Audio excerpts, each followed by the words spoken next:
हम तो भैया आप लोगों से गप्पे लगाएंगे।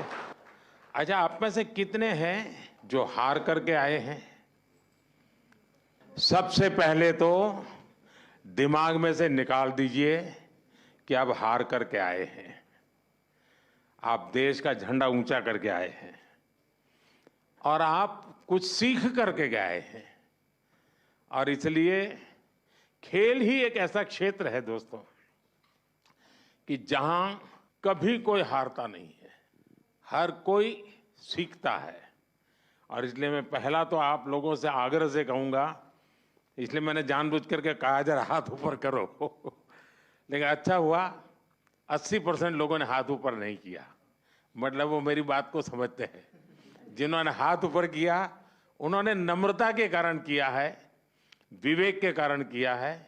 लेकिन मैं उनसे भी आग्रह करूंगा कि हमें ये सोचना नहीं है कि हम पीछे रह गए हैं, हम बहुत कुछ सीख करके आए हैं। तो मेरी बात आपको मंजूर है? ऐसे नहीं, जोर से बताइए, खिलाड़ी है आप तो। अच्छा, मैं तो कुछ जानना चाहता हूं भैया। जो मैदान में आपने किया वो तो पूरी दुनिया ने देखा, मैदान के सिवाय क्या क्या किया वो बताइए।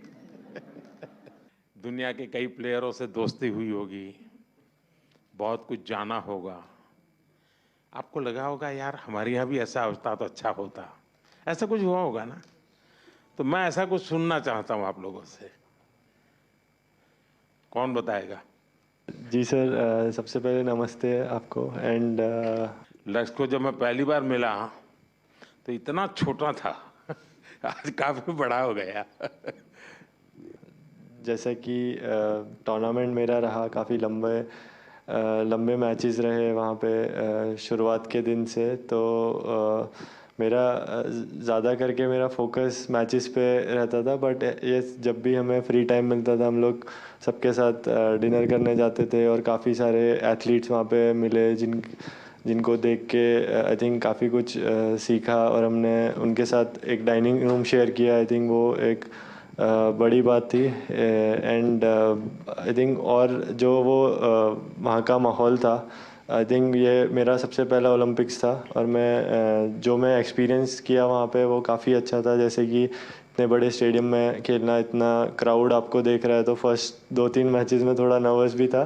बट जैसे ही टूर्नामेंट चलता गया मेरा वो बेटर होता गया। बट आई थिंक मेरे लिए एक बहुत अरे बड़ा भाई, तुम तो एक्सपीरियंस। देवभूमि से हो लेकिन आपको मालूम है अब इस बार आप एकदम से सेलिब्रिटी बन गए हो। जी सर, मेरा मैचेस के टाइम तो मैं फ़ोन प्रकाश सर ने ले लिया था और बोला कि अभी जब तक मैचेस नहीं हो जाते तब तक फ़ोन नहीं मिलेगा। बट यस, उसके बाद आई थिंक काफ़ी लोगों ने सपोर्ट दिया। बट मैं यही कहना चाहूँगा, मेरा एक अच्छा लर्निंग एक्सपीरियंस था। थोड़ा हार्ट ब्रेकिंग भी था कि मैं इतने क्लोज आके रह गया। बट मैं आगे आने वाले टाइम में और बेटर करूंगा अपना। तो प्रकाश सर इतने डिसिप्लिन स्ट्रिक्ट थे तो अगली बार मैं उन्हीं को भेजूंगा। ज़रूर सर, ज़रूर। लेकिन बहुत कुछ सीखा होगा ना, क्योंकि देखिए मैं बताता हूँ, अच्छा होता आप जीत करके आते होते, लेकिन आपके खेल को जिनको पता भी नहीं है खेल क्या है वो भी घंटों तक देखते रहते हैं, बार बार रील देखते हैं। जिस प्रकार से आपने खेला है, लोगों को लगता है नहीं विदेश के लोग खेलते हैं, ऐसा नहीं हमारे बच्चे भी खेलते हैं, ये भाव पैदा हुआ है। जी सर, आई थिंक वो 1-2 शॉट ऐसे मैंने खेले थे जो काफ़ी फेमस हो गए थे। बट आई थिंक ओवरऑल जैसा मैंने टूर्नामेंट खेला, मैं चाहूँगा कि और आगे जो आने वाले बच्चे हैं जो बैडमिंटन लेते हैं, मैं उनको और मतलब और इंस्पायर करूँ और ऐसे ही खेलते रहूँ। बहुत बढ़िया। अच्छा, एसी नहीं था और गर्मी बहुत लगती थी तो सबसे पहले कौन चिल्लाया था कि ये क्या कर रहा है मोदी, बातें तो बड़ी करता है, हैं? एसी भी नहीं है कमरे में, हम क्या करें? कौन कौन थे जिसको सबसे ज्यादा परेशानी हुई? लेकिन मुझे पता चला उसके कुछ ही घंटों में आपकी वो काम भी पूरा कर दिया था। सबको मिल गया था ना एसी तुरंत। हाँ, देखिए इतनी ख्याल रखा जाता है खिलाड़ियों का इसका, सब लोग तुरंत एक्ट करते हैं। नमस्कार सर, मेरा नाम अंजुम मौडगिल है, मैं शूटिंग स्पोर्ट्स से हूँ। तो मैं बस जनरल एक्सपीरियंस जो मेरा सेकेंड ओलंपिक्स था और कुछ पॉइंट से मेरा फाइनल्स में नहीं रहा, बट एज एन इंडियन और एज एन एथलीट मैंने ये चीज़ एक्सपीरियंस की जी, जो एथलीट्स हर दिन एक्सपीरियंस करते हैं कि एकदम खुशी अपना कोई भी गोल अचीव करने में और एकदम से निराशा, वो ओलंपिक्स के टाइम पे इंडिया की परफॉर्मेंस की वजह से पूरे देश ने एक्सपीरियंस किया। एक दिन मनु के मेडल पे एकदम खुश, फिर काफ़ी इंसिडेंट्स हुए जिसमें फोर्थ रहे, और विनेश का जो लाइक पूरी स्टोरी थी वो बहुत ही डिसहार्टनिंग थी। फिर और हॉकी का जो मैच था उसके बाद वो खुशी, जो एथलीट्स हम नॉर्मल लाइफ में हर दिन एक्सपीरियंस करते हैं डिफरेंट इमोशंस, वो पूरे देश ने एक्सपीरियंस किया इस 10 दिन में। और आई थिंक एक इंडिया में स्पोर्ट्स कल्चर बढ़ाने के लिए ये गेम्स बहुत ही अच्छा टाइम पे आई, एंड आई थिंक इसके आगे से लोग बहुत अच्छे से हमारी स्पोर्टिंग जर्नी को समझेंगे और जो भी पॉजिटिव चेंजेस हैं वो और भी बेटर होंगे आगे के टाइम पे। आपकी बात सही है, सिर्फ आप लोगों ने नहीं, हिंदुस्तान के हर कोने में वही मिजाज था। सब लोग अगर थोड़ा सा हल्का फुल्का दिखता तो यहाँ बेचैन हो जाते थे। वो यहीं पर जैसे कार चलाते हैं ना, अगर हमें ड्राइविंग आता है और हम पीछे बैठे हैं तो ब्रेक तो आगे वाले को लगाने, लेकिन पैर हम दबाते हैं पीछे। तो वैसे ही खिलाड़ी वहाँ खेलते थे और लोग हाथ पैर इधर ऊपर ऊपर नीचे कर रहे थे। श्रीजेश, आपने ये रिटायर्ड होने का निर्णय पहले कर लिया था मन में कि क्या था? सर नमस्ते सर। थोड़ा साल से सोच रहा था सर। मेरे टीम वालों ने बोल रहे भाई कब छोड़ेगा, यही क्वेश्चन आ रहा था मेरे ऊपर। बट मुझे ऐसा लग रहा था सर, मैंने 2002 में पहले बार कैंप में गया और 2004 में फर्स्ट इंटरनेशनल खेला जूनियर टीम में, तब से खेल के आ रहा हूँ। तो मैंने सोचा 20 साल से अपना देश के लिए खेल रहा हूँ तो एक अच्छा प्लेटफॉर्म से रिटायरमेंट लेना है। तो ओलंपिक्स ऐसा एक प्लेटफॉर्म है सर जहाँ पे पूरा दुनिया अपना फेस्टिवल मनाता है, तो सोचा इससे अच्छा तो मौका मिलेगा नहीं, इसलिए तो एक अच्छा डिसीजन। लेकिन मैं बताता हूँ ये टीम आपको तो मिस करेगी ही करेगी। लेकिन टीम ने आपकी विदाई शानदार की। ऐसा ये टीम को बधाई है। सरपंच साहब ने बड़ा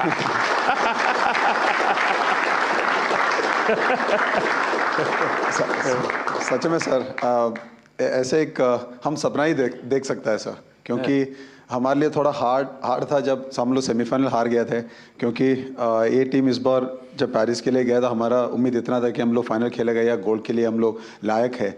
बट जब सेमीफाइनल हार गया एकदम से थोड़ा दर्द लगा सबको। बट आखिर जब लास्ट मैच के लिए हम लोग उतरा था तब सब लोगों ने ये बोला कि यार ये मैच श्रीबाई के लिए जीतना है। तो मेरे लिए तो सबसे गर्व की बात यही है सर, क्योंकि इतना साल का जो मेहनत अपने देश के लिए किया है, ये भाई लोगों ने मेरे लिए साथ दिया, मेरे साथ दिया, और हम लोगों ने, मैंने स्पेशली वो पोडियम से अपना टीम को थैंक यू बोला और गुड बाय बोला सर। अच्छा मुझे बताइए भाई, जब ये आपको ब्रिटेन के सामने 10 लोगों के भरोसे लड़ना था तब क्या इन्हें शुरू में ही डिमोरलाइज हो गएंगे? सरपंच साहब जरा बताइए। कुछ तो हुआ होगा, ये बड़ा कठिन था। नमस्कार सर। जी बिल्कुल सर, काफ़ी कठिन था क्योंकि पहले ही क्वार्टर में गार्ड हो गया था हमारे प्लेयर को। एंड बट आई थिंक जो कोचिंग स्टाफ है हमारे, उन्होंने काफ़ी हेल्प की है हमारी, और हम विजुअलाइज करते थे कि हर सिचुएशन को, क्योंकि ओलंपिक में कुछ भी हो सकता है सर सरप्राइजली। तो हमारा माइंडसेट था कि अगर हम ऐसी कोई सिचुएशन आती भी है, जो हमारे प्लान्स हैं, हम उस पर स्टिक रहेंगे। और सारी टीम का जोश और बढ़ गया सर, क्योंकि जीबी के साथ हमारा थोड़ा रहता है कि थोड़ा फाइट भी होती रहती है।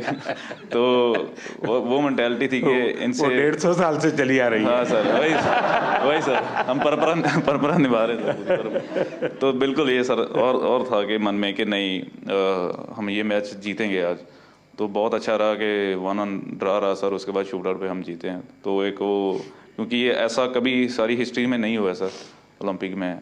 एंड एक और खुशी की बात थी कि हमने जो ऑस्ट्रेलिया को हराया सर, वो भी हमारे लिए बहुत बड़ी बात थी कि 52 ईयर्स के बाद हमने बड़े प्लेटफॉर्म में ऑस्ट्रेलिया को हराया। वैसे भी आपने सारे रिकॉर्ड तोड़े हैं 52 साल के। जी जी सर। 2 बार ओलंपिक में बार लगातार, ये भी बहुत बड़ा काम है। जी सर जी। आप तो भाई यंगेस्ट से नमस्ते सर जी। हैं, सब कहते होंगे तो थे जी। कि ये मत करो वो मत करो, और आप थोड़े डर जाते होंगे। इस कम उम्र में जी बहुत बुरा समय देखा जी मैंने। तो मेरे मम्मी पापा 10 साल के छोड़ के चले गए थे, देश को सौंप गए थे। फिर बस यही सपना था कि उनका ओलंपिक में मेडल लाए, और मेरा भी यही सपना भाई ओलंपिक में मेडल देना देश को। तो बस यही सोच के प्रैक्टिस करते रहे, और टॉप्स और साई और रेसलिंग फेडरेशन WFI का भी बहुत योगदान रहा जी इस मेडल में। अभी मूड क्या है? अब बहुत अच्छा है, अच्छा लग रहा है। कोई पसंद की चीज घर आके खाई कि नहीं खाई? अभी तो घर गए ही नहीं जी। घर गए नहीं? हाँ जी। तो हमें बोलते तो हम बर्बाद देते कुछ भाई। घर जाके चूर में खाएंगे जी। अच्छा। अच्छा, जैसे हमारे सरपंच साहब का निकनेम है, ऐसे आप में से और कौन है जिसके ऐसे ही निकनेम है? प्रणाम सर, मैं श्रेयसी सिंह हूँ और वर्तमान में बिहार से विधायक भी हूँ। तो सब टीम के सब लोग विधायक दीदी करके विधायक बुलाते कहते हैं। जी सर। तो सरपंच भी है, विधायक भी है। अच्छा, आप में से मैंने देखा है कि इन दिनों काफी समय मोबाइल पर चिपके रहते हैं, ऐसा है क्या? सही है मेरी जानकारी? रील्स देखते हैं और रील बनाते हैं। हाँ, रील बना रहे हैं ना? कितने लोग हैं जो रील्स बना रहे हैं? सर एक्चुअली मैं एक मैसेज देना चाहूँगा, क्योंकि सारी टीम ने हमने डिसाइड किया था कि थ्रू आउट द ओलंपिक हम मोबाइल फ़ोन यूज़ नहीं करेंगे। वाह, शाबाश, ये बहुत बढ़िया काम किया।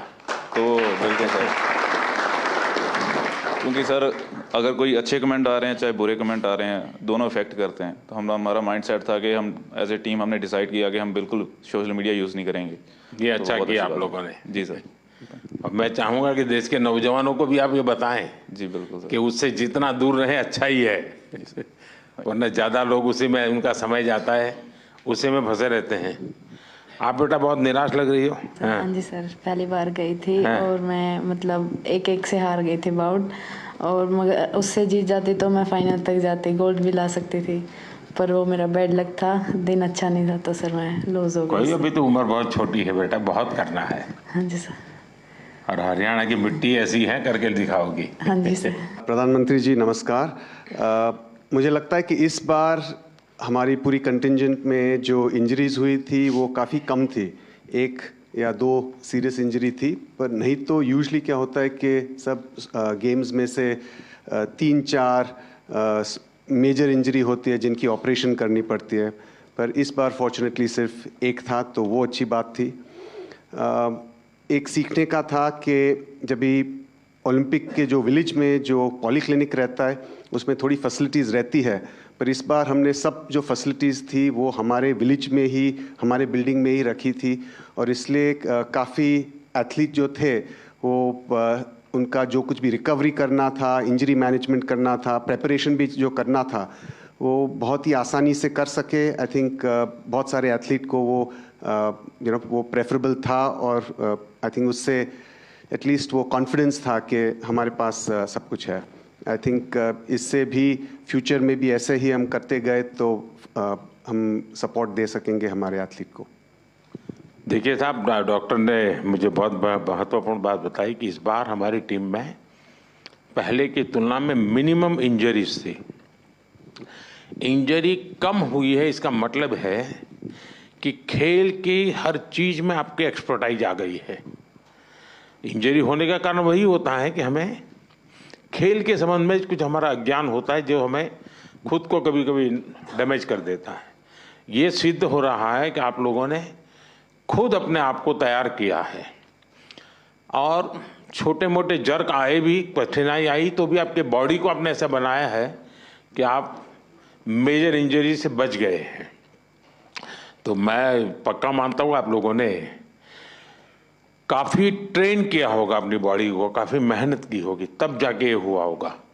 तो इसके लिए तो आप सब बधाई के पात्र हैं। साथियों, मेरे साथ हमारे मनसुख भाई मांडविया जी हैं, खेल राज्य मंत्री बहन रक्षा खड़से जी है, हमारी खेल जगत में जिन्होंने देश का नाम रोशन किया PT उषा जी हैं। पेरिस से आप सब वापिस आए हैं। आप सबका और आप सबके साथियों का भी मेरे यहाँ हृदय से बहुत बहुत स्वागत है। मैंने जिस उमंग से आपको पेरिस के लिए विदाई दी थी, उतने ही उमंग से मैं आज आपका फिर से स्वागत कर रहा हूं। और इसका कारण ये नहीं है कि कोई मेडल का टैली कितना हुआ, उसका कारण ये होता है कि विश्व भारत के खिलाड़ियों की तारीफ कर रहा है। उनके हौसले, उनके डिसिप्लिन, उनके बिहेवियर, मेरे कानों पर सब जगह से बातें आती हैं और ये सुनता हूं तो बड़ा गर्व होता है जी कि मेरे देश के खिलाड़ी मेरे देश के लिए ही खेलते हैं। मेरे देश के नाम को रत्ती भर भी खरोच आ जाए, ये मेरा देश का एक भी खिलाड़ी नहीं चाहता है और यही हमारी सबसे बड़ी पूंजी है। और उसके लिए ये पूरी टीम बहुत बहुत बधाई के पात्र है। साथियों, आप सबने पूरी दुनिया में भारत के तिरंगे की स्थान बढ़ा करके देश वापस लौटना और मेरे निवास पर आपका स्वागत करने का मुझे अवसर मिलना, मैं इसे मेरा अपना गौरव मानता हूं। और पेरिस जाने से पहले जो जाते हैं उनको भी पता होता है कि हमें अपना बेस्ट देना है और मैंने हमेशा यही कहा है सबको कि आपको अपना बेस्ट देना है और आपने दिया है। दूसरी बात है, हमारे खिलाड़ी उम्र में बहुत छोटे हैं और अभी से ये अनुभव मिला है तो आगे हमारे पास एक लंबी समय है अधिक अचीव करने का और वो आप जरूर करेंगे। इस अनुभव का लाभ देश को मिलेगा। साथियों, पेरिस ओलंपिक्स भारत के लिए कई मायनों में ऐतिहासिक रहा है। इस ओलंपिक्स में देश के लिए जो रिकॉर्ड्स बने वो देश के कोटि कोटि नौजवानों को प्रेरणा देंगे। आप देखिए, ओलंपिक्स के करीब 125 साल के इतिहास में ये मनु हमारी पहली बेटी ऐसी है जिसने भारतीय खिलाड़ी के रूप में इंडिविजुअल इवेंट में 2 मेडल जीते हैं।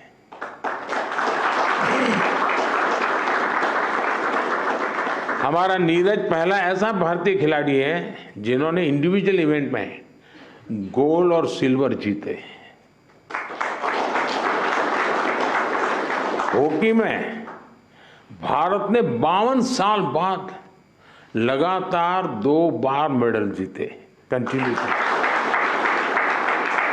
अमन ने केवल 21 साल की उम्र में मेडल जीत करके देश को बिल्कुल इतना प्रसन्न कर दिया है और अमन के जीवन के विषय में आज देश जानने लगा है तो उनको लग रहा है कि भाई व्यक्तिगत जीवन की कठिनाइयों से भी इंसान अपनी यात्रा को, स्वप्न को, संकल्प को सिद्ध कर सकता है। कठिनाइयां अपने आप अपनी जगह पर रह जाती है। अमन ने करके दिखाया है।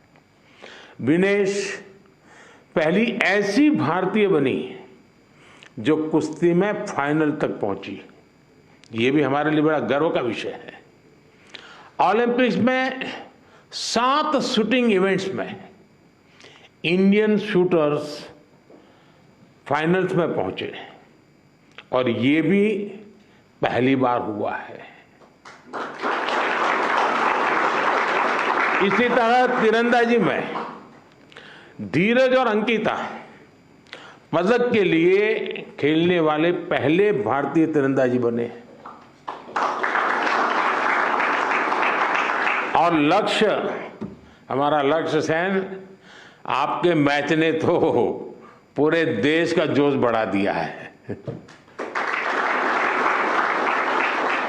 हमारे लक्ष्य भी ओलंपिक में सेमीफाइनल तक पहुंचने वाले एकमात्र पुरुष बैडमिंटन खिलाड़ी बने हैं।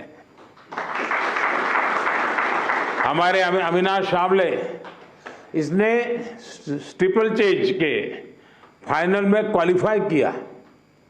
इस फॉर्मेट में ये भी फर्स्ट टाइम रहा। साथियों, हमारे ज्यादातर मेडलिस्ट, जैसा मैंने कहा, अपनी 20s में है, बहुत छोटी आयु के हैं। आप सभी बहुत युवा हैं, आपके पास बहुत समय है, बहुत ऊर्जा है। और ये भी सही है कि टोक्यो के और पेरिस के बीच में नॉर्मली 4 साल का समय रहता है, इस बार 3 साल का ही समय था। तो हो सकता है आपको 1 साल और अगर मिला होता प्रैक्टिस का, तो शायद आप और नई कमाल करके दिखा देते।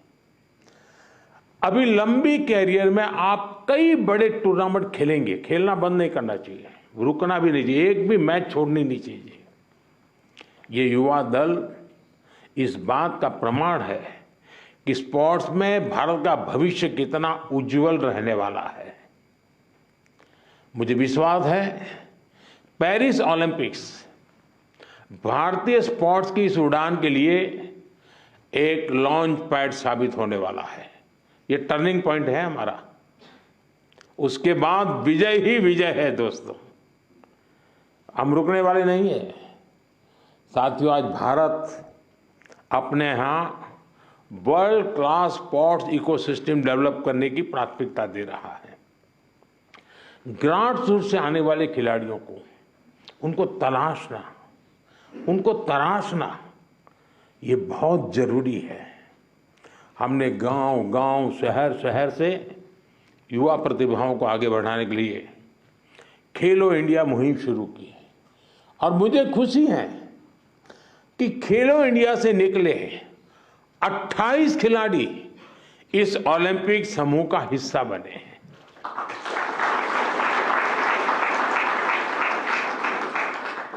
अमन है, अनंतजीत है, धीरज है, सर्वजोत है, इन सब ने खेलो इंडिया एथलीट के रूप में अपनी जर्नी शुरू की थी। और इससे हुआ ये है कि खेलो इंडिया में खेलना और जी भर के जीतना, ये एक बहुत बड़ा अहम हिंदुस्तान का कार्यक्रम बन चुका है जी। मैं मानता हूं, मैं खेलो इंडिया को और तवज्जो देनी है और ताकत देनी है। उसी में से हमें अच्छे नए होनहार खिलाड़ी मिलने वाले हैं। आपकी तरह ही खेलो इंडिया एथलीट्स की एक बड़ी फौज देश के लिए तैयार हो रही है। हमारे खिलाड़ियों को सुविधाओं और संसाधनों की कमी न पड़े, ट्रेनिंग में दिक्कत ना आए, इसके लिए बजट भी लगातार बढ़ाया जा रहा है। सबको पता है कि किसी भी खिलाड़ी के लिए ज्यादा से ज्यादा कंपटीशन में हिस्सा लेना कितना आवश्यक है। मुझे संतोष है कि ओलंपिक्स के पहले आपको अनेकों इंटरनेशनल कंपटीशन का एक्सपोजर मिला है। इतने सारे कोच और एक्सपर्ट्स, डाइट, उपकरण और कोचिंग, सब पर इतनी बारीकी से ध्यान, वर्ल्ड क्लास फैसिलिटीज देने का प्रयास, इस तरह की सुविधाओं के बारे में हमारे यहाँ पहले सोचा नहीं जाता था। खिलाड़ी अपने नसीब पर मेहनत करता था, देश के लिए कुछ करके आता था। लेकिन अब एक पूरी इकोसिस्टम बनी है। ये केवल स्पोर्ट्स में देश की नीतियों का बदलाव है, इतना ही नहीं है, ये उस भरोसे का प्रतीक भी है जो देश अब अपनी युवा पीढ़ी पर बहुत ज्यादा भरोसा करता है, उसकी अभिव्यक्ति है। साथियों, आप सब देश के युवाओं के लिए बहुत बड़ी प्रेरणा है। मैं मानता हूं आप में से हर किसी के बारे में देश को, देश के युवाओं को ज्यादा से ज्यादा जानना चाहिए। यहां भी मेरी इच्छा है कि मैं हर किसी का नाम लेकर उसकी चर्चा करूं, विशेषकर हमारी बेटियां। पिछली बार की तरह इस बार भी बेटियों ने ही ओलंपिक में भारत की जीत का श्री गणेश किया है।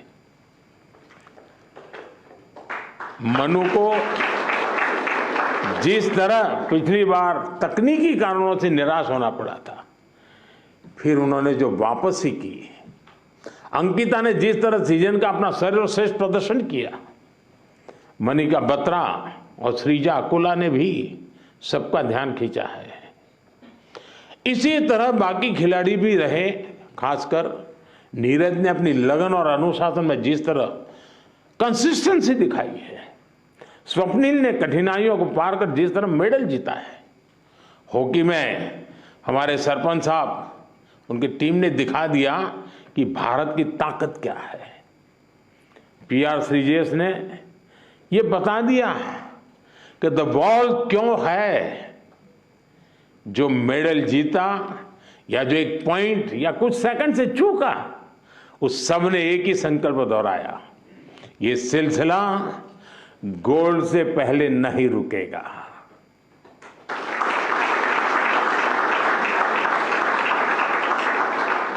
मैं मानता हूं इससे देश के युवाओं को बहुत कुछ सीखने को मिलेगा। साथियों, हमारा भारत 2036 ओलंपिक्स की मेजबानी हासिल करने के लिए तैयारी कर रहा है। मैंने आज भी वहां भी लाल किले से भी बोला है, हम पूरी तैयारी कर रहे हैं। ऐसे में कई ऐसे एथलीट्स जो पिछले ओलंपिक्स में भी खेल चुके हैं, उनके इनपुट बहुत महत्वपूर्ण है। आपने वहां बहुत कुछ ऑब्जर्व किया होगा, बहुत कुछ देखा होगा। ओलंपिक की प्लानिंग से लेकर की वहां की व्यवस्थाओं तक, स्पोर्ट्स मैनेजमेंट से लेकर इवेंट मैनेजमेंट तक, आपने अनुभव, अपने ऑब्जर्वेशंस, हमने इसको लिख के रखना चाहिए, वो सरकार को साझा करना चाहिए, ताकि हमें 2036 की तैयारी में ये जो छोटी छोटी बारीक चीजें खिलाड़ी देख करके आता है, उससे और जो कमी नजर आती है वो भी हमें 36 की तैयारी के लिए काम आएगी। तो एक प्रकार से आप मेरी 36 की टीम के फौजी है, आप सबको मेरी मदद करनी है, ताकि हम 2036 में दुनिया में अब तक न हुआ हो ऐसा ओलंपिक कर करके मेजबानी करके दिखाएं।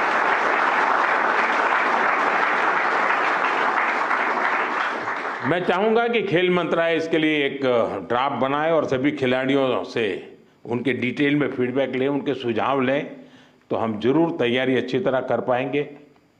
साथियों, भारतीय स्पोर्ट्स में और कैसे इंप्रूवमेंट हो सकता है, इससे आइडियाज भी, जो चीज खिलाड़ी बता सकता है ना, जो चीज कोच बता सकता है, वो हम मैनेजर लोग नहीं बता सकते जी। और इसलिए आप लोगों के इनपुट बहुत जरूरी है, आपके आइडियाज बहुत जरूरी है। आप पर भविष्य के खिलाड़ियों को मोटिवेट करने, उन्हें आगे बढ़ाने का भी दायित्व है।